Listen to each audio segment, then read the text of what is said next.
have a saying in Colorado, never plant before Mother's Day. And, we're just about 10 days, 2 weeks out from that.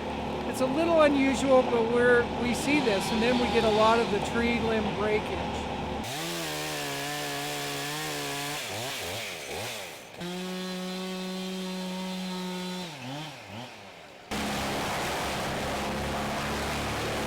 We're busy. It's going to be a long day, a long wet day.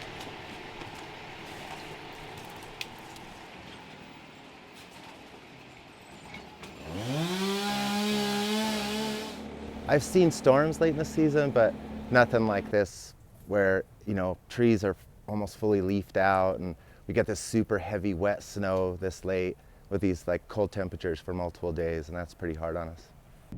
That kind of the community rule was Mother's Day was the time to pull the trigger and do that.